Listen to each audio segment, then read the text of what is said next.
Assalamualaikum warahmatullahi wabarakatuh. Saya Waalaikumsalam, Pak. sebagai moderator presentasi kelompok 4 birokrasi organisasi matkul KKO yang di sini dari satu yaitu Mas Kujang Adi Rismawan. Langsung saja Mas Kujang dipersilahkan.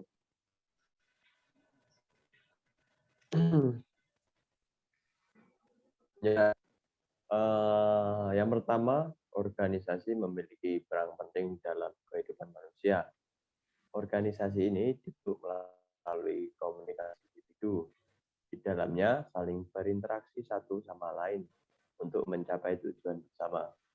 Proses komunikasi yang terjadi di dalam organisasi menghasilkan kewenangan, tercapainya peran, adanya jaringan komunikasi. 5 aspek yang dapat menjelaskan ruang lingkup organisasi. Yang pertama, organisasi diciptakan melalui komunikasi. Yang nomor 2, untuk mencapai tujuan individu dan tujuan bersama. Yang nomor 3, kegiatan komunikasi menciptakan pola-pola yang mempengaruhi kehidupan berorganisasi. Yang nomor 4, pola kekuasaan dan pengawasan dalam komunikasi organisasi menghilang dan menciptakan hambatan-hambatan. Yang nomor 5, proses komunikasi menciptakan karakter dan budaya organisasi. Begitu penjelasan dari saya, selanjutnya akan dijelaskan oleh teman saya. Kegiatan komunikasi dalam organisasi.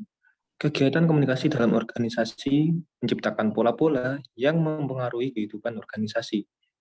Setiap tindak komunikasi memiliki tujuan dan konsekuensi yang mempengaruhi interaksi di masa yang akan mendatang. Proses komunikasi menciptakan karakter dan budaya organisasi. Budaya memberikan kehidupan terhadap kegiatan harian kita. Dan ketika orang memikirkan keterkaitannya dalam sesuatu organisasi, budaya organisasi tercermin pada proses kerja dan komunikasi.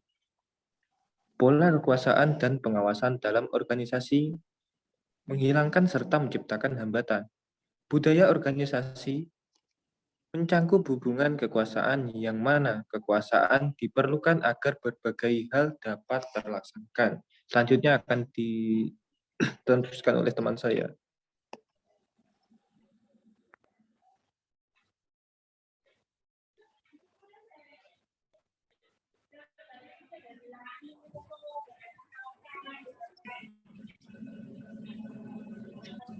Silakan untuk Noval. Selanjutnya pola-pola komunikasi. Ya, selanjutnya pola-pola komunikasi memiliki peranan penting dalam memajukan studi mengenai organisasi, yaitu dengan menunjukkan penyanyinya pola komunitas dalam pembangunan hubungan jaringan struktur kekuasaan dan budaya. Komunikasi organisasi dibagi menjadi 3 topik, yaitu struktur, bentuk, dan fungsi organisasi. Yang kedua, manajemen kontrol dan kekuasaan organisasi. Yang terakhir, budaya organisasi. Selanjutnya, peradaban antar organisasi dan kelompok.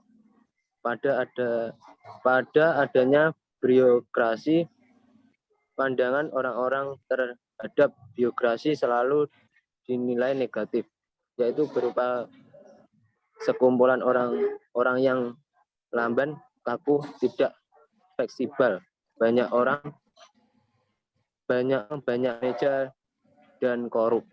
Sedangkan pemikiran Weber bertujuan untuk menemukan orang-orang berperilaku yang menghindari praktik korupsi, ketidakadilan, dan nepotisme. Cukup sekian, selanjutnya dilanjutkan oleh teman saya.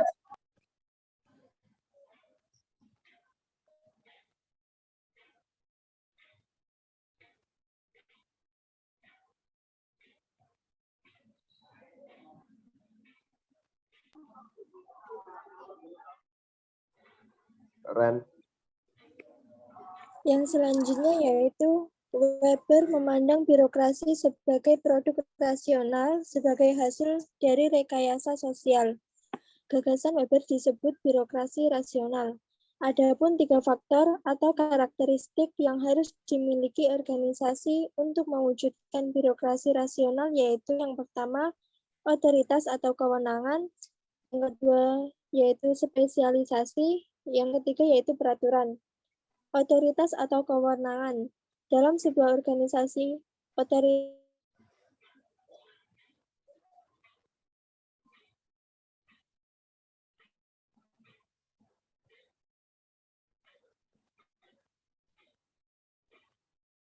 harus sah atau legitimate, yang artinya oleh organisasi. Organisasi dibangun sebagai suatu jika organisasi menjadi seperti kewenangan. Menurut Weber, cara untuk mengelola kewenangan legal rasional yaitu melalui hierarki. Untuk yang selanjutnya akan dibacakan oleh rekan saya, Silmah Nilofah. Spesialisasi. Sejumlah individu yang terbagi dalam pekerjaan dan mengetahui bidang mereka masing-masing. Seperti dalam supermarket, adanya 2 orang yang bertugas pada bagian kasir, sedangkan beberapa lainnya menangani kebersihan, persediaan, dan seterusnya. Sehingga spesialisasi menjadi sangat penting bagi birokrasi untuk memisahkan fungsi bagian dan fungsi lainnya dengan aturan dan prosedur yang jelas dalam organisasi. Dan yang terakhir, peraturan. Menurut Weber, aturan organisasi haruslah rasional, yang dirancang untuk mencapai tujuan organisasi. Organisasi bersifat hierarkis dan berlapis-lapis, dikontrol berbagai aturan, dan tidak sensitif terhadap berbagai kebutuhan dan perbedaan individu. Weber memiliki pandangan terhadap organisasi yang bersifat mekanisme yang mengkoordinasikan untuk mencapai tujuan bersama. Saya kembalikan kepada moderator. Oke, presentasi kali ini sudah cukup. Saya tutup dengan bacaan Alhamdulillah. Alhamdulillahirrahmanirrahim. Sekian dari kelompok saya. Wassalamualaikum warahmatullahi wabarakatuh. Waalaikumsalam warahmatullahi wabarakatuh.